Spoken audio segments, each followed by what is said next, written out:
Good morning, students. I hope you all are fine and safe at your home.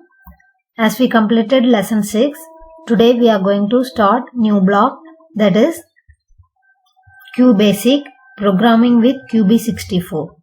We are going to learn a programming language. Before that, what is computer?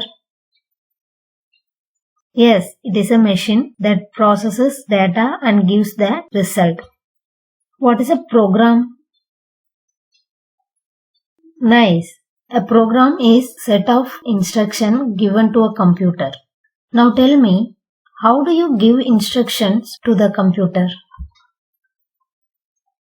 Yes, by a language. As we all communicate with others by a language, giving instructions by a language. It is called programming language. The persons who create these programs are known as programmers or coders. Do you know the name of any programming languages? Come on, let's see some examples of programming languages. They are BASIC, Fortran, Pascal, COBOL, C, C++, Java, and many more programming languages are there to give instructions to the computer.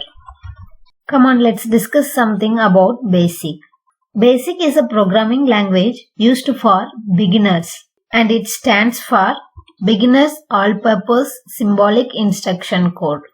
It developed by Professor John George Kemeny and Thomas Eugene Kurtz in May 1964.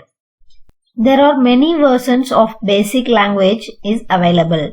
They are GWBASIC, BASIC and QBASIC. QBASIC stands for Quick Beginners All-Purpose Symbolic Instruction Code.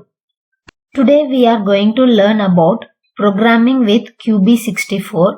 It is an updated version of QBASIC. So the aim is learn about programming with QB64. So today's topic is Introduction and Elements of QB64. Come on, let's learn the meaning of some keywords that we are going to use in today's class. First keyword, QB64. As I already told, it is an updated version of QBASIC language. Next, executing. Executing means running. Running of a program. Next, constants. Constants are values in a program that cannot be changed. Next, variables. A variable is a location in computer memory. Each and every variable has a name and the variable is used to store data temporarily. Next, syntax. It means a set of rules. Syntax denotes the rules that we need to follow while writing the program in any programming language. Next, compiler. Compiler is a program that is used to translate the program from high-level language into machine language. These are some keywords we are going to use in today's class. I hope you all are clear with these keywords. Come on, let's move into the topic. Introduction to QB64. What is QB64? As I already told, QB64 is an updated version of QBASIC. It is an integrated development environment, IDE.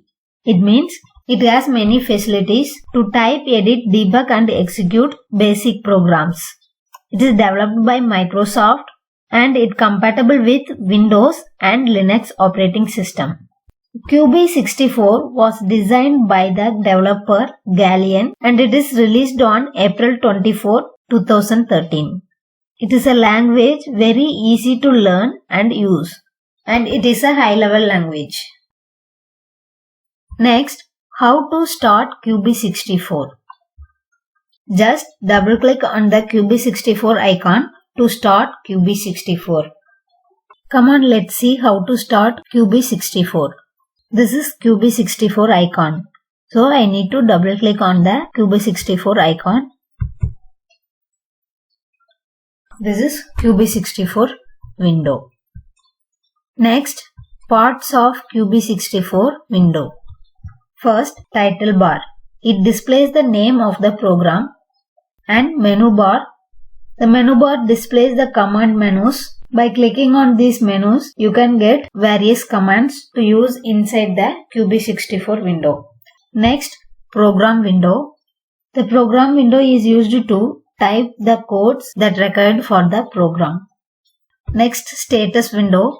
It shows the compiler status while compiling the program. Otherwise, it gives suggestion of syntax for the keyword entries. Next, creating a new program. To create a new QB64 program, you need to click on the File menu and then click on the New option. Come on, let's see how to create a new program in QB64. This is my QB64 window. This is title bar. This is menu bar that shows menus, and this is program window. This is status window. To create a new program, you need to click on File menu and then click on New command. It will open a new file named as Untitled. Next, saving a program. To save a program, you need to click on the File menu and then select Save As option. When you select the Save As option, it will open Save As dialog box. You need to select the location, that means select the folder in which you want to save the program and then type the name for your program and click on OK. When you save your program, the program will be saved with the extension .bas. .bas is the extension of QB64 program files. Come on, let's see how to save a program. Now I am going to type a simple program to print the message as hello.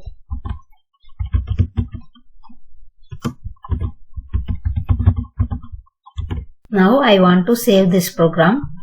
I am going to click on the File menu and then select Save As option. When I click on Save As option, it will show the Save As dialog box. Here you need to select the location where you need to save the program. I am going to select the location. Now my location is selected. Next, I am going to type the name for my program. By default, it is named as Untitled. I am going to edit that name. I am going to save this program as hello.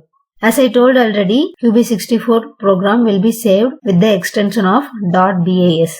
After giving the name for the program, I am going to click on the OK button. Now my program has saved hello.bas. Next, opening a program. After saving a program, we need to open it. To open an existing program, you need to click on the File menu and then select Open option. It will show the Open dialog box. You need to select the location and select the file and then click on OK. Come on, let's see how to open a program. To open a program, we need to click on File menu and then select Open option. When I click on the Open option, it will show Open dialog box. We need to select the location where it is saved. So I am going to select my program and then click on OK button. It will open my program. This is opening an existing program. Next, executing a program. Every program must be executed to see the result. Executing means running a program. To run a program, click on the Run menu and then select Start command. There is a shortcut key to run the program, that is F5. Come on, let's see how to run a program. This is my program to print the message as hello. I am going to run this program by clicking on the Run menu and then select Start command. Now with compiling the program, it is the result. It prints the message as hello. Next, exiting QB64. To exit from QB64, you need to click on the File menu and then select Exit command. Come on, let's see how to exit from QB64. To exit from QB64, you need to click on the File menu and then select Exit command. It will be Exit. This is all the introduction to QB64. Next, elements of QB64. Elements consist of constants, variables, operators, and statements. They are used for writing programs. First, we are going to discuss about constants. Constants are values in a program that cannot be changed during the execution. There are two types of constants. They are numeric constants and alphanumeric constants. It is also known as string constants. Numeric values on which arithmetic operations can be performed are called numeric constants. It consists of digits with or without decimal points. It can be a positive or a negative number.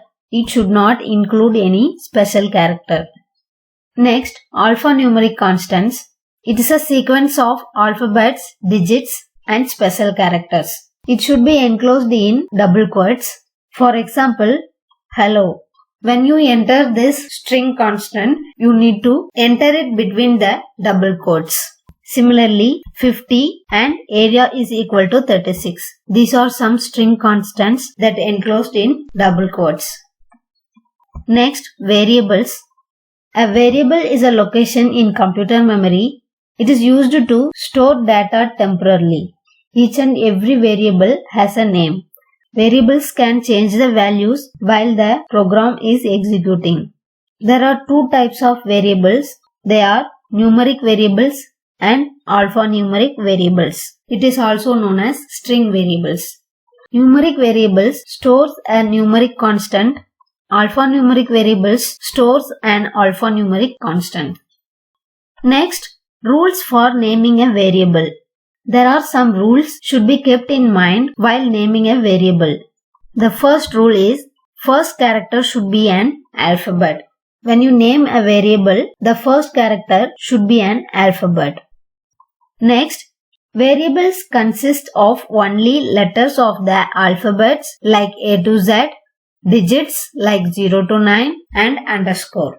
When you enter a string variable, it should have $sign as the last character. For example, name is a string variable. When you enter it, it should have $sign as the last character. And underscore should not be the last character. When you name a variable, the underscore should not be the last character. Next, operators. It performs actions on variables and give a result. There are three types of operators in QBASIC. They are arithmetic operators, relational operators, and logical operators. Come on, let's discuss about arithmetic operators. The arithmetic operators used to perform mathematical calculations. These are some arithmetic operators with an example. In addition, it adds two or more numbers. Similarly, subtraction, multiplication, division perform the calculation by using two or more numbers. Then, integer division. It divides two or more numbers and gives the result as an integer. For example, 5 divided by 2, the result is 2.5. In integer division, it gives the result as 2. It leaves the digits that after the decimal point. Exponentiation calculates the exponential value. That means 5 exponent 2 means 5 into 5, that is 25. Next, modulus division. It gives only the remainder of division. Come on, let's see a simple program using arithmetic operators. This is a simple program using arithmetic operators. Let x is equal to 5 and y is equal to 2. By these expressions, I am going to use all the arithmetic operators. Come on, let's see the result of this program. It is the result 5 plus 2 7, 5 minus 2 3, 5 into 2 10, 5 divided by 2 2.5, 5 by 2 integer division is 2, 5 exponent 2 is 25, 5 modulus division 2 is 1. Next, relational operators. It is used to compare two values of the same type. If the result is true, it gives the result as -1. If the result is false, it gives the result as 0. -1 means true and 0 means false. These are some relational operators. Equals to checks the equality between two operands. Next, not equal to. In mathematics, this is not equal to sign, right? But in this programming language, that is QB64. This is not equal to sign. That means less than, greater than. Not equal to checks the non-equality between two operands. Similarly, greater than, less than, greater than or equal to, less than or equal to checks whether the first value is greater or less, greater than or equal to, or less than or equal to the second value. Come on, let's see a simple program using relational operators. Let the x is equal to 5 and y is equal to 2. And these are the relational operators: equal to, not equal to, greater than, less than, greater than or equal to, less than or equal to. Come on, let's see the result. This is the result. Here 5 is equal to 2. This is false, so it gives the result as 0. Next, 5 is not equal to 2. It gives the result as -1. It is true. Similarly, 5 greater than 2 is true. It returns the result -1. 5 less than 2 is false. It gives the result as 0. 5 greater than or equal to is true. It gives the result as -1. 5 less than or equal to 2 is false. So the result is 0. Next, logical operators. It works on relational expressions. It gives the result. If it is true, -1. If it is false, 0.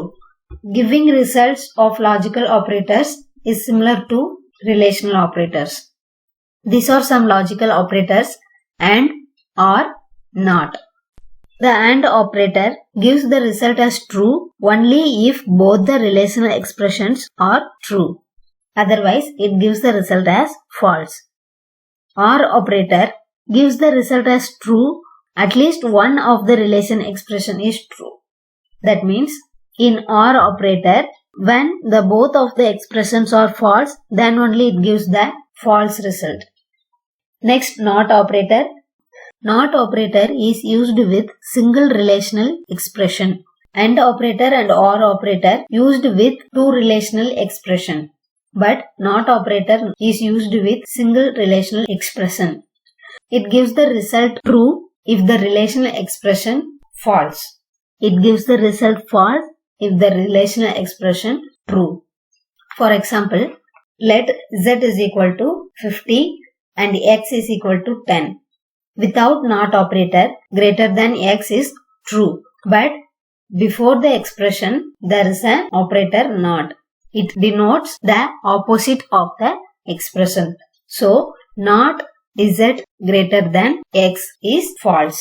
So, it gives the result as 0. Come on, let's see a simple program using logical operators. Let x is equal to 10, y is equal to 20, z is equal to 30. Here I have given the expressions. Come on, let's see the result of this program. Here is the result.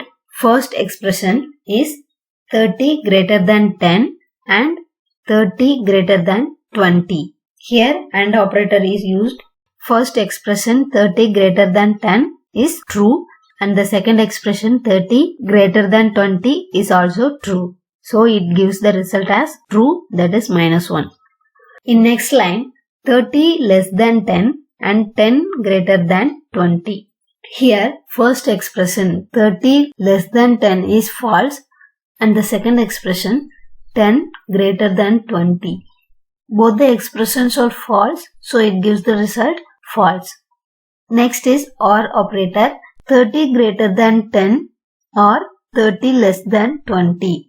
First expression 30 greater than 10 is true, but second expression 30 less than 20 is false. But it gives the result as true because OR operator gives the result as true. At least one of the expression is true. Next, NOT operator. NOT 30 greater than 10. Without NOT operator, 30 greater than 10 is true. But before the expression, there is an operator NOT. Whatever present after the NOT operator, it denotes opposite to that expression. That means here NOT 30 greater than 10 is false. These are three types of operators. Next, hierarchy of operators. That means The order in which the operators are executed in a program. Come on, let's see the order. First, brackets, next exponentiation, then division, multiplication, addition, and finally subtraction. This is known as BEDMAS. In this method, first brackets will be solved, then exponentiation will be solved, division and multiplication have the same priority, addition and subtraction have the same priority. After exponentiation, division and multiplication will be solved, then addition and subtraction will be solved. Now today's class has been completed. Students, remember one thing, this is a programming language. You need to practice on it to understand. So, watch the video again and again. If you have any doubts, ask me in the comment section. Next, homework. First question, what is the difference between a constant and a variable? Second question, give the hierarchy of arithmetic operators. Third question, what are the rules for naming a variable? This is your today's homework. Do your homework properly. Don't forget to get a sign from your parents in the planner. Next, question of the day. Today your question is, a dash is a location in computer memory that has a name and is used to store data temporarily. Answer this question in the online exam section on your school app. Next, an open question to answer in the comment section. The question is, what is the difference between division and integer division operators in QB64? I repeat the question. What is the difference between division and integer division operators in QB64? Thank you for listening. Have a nice day. God bless you.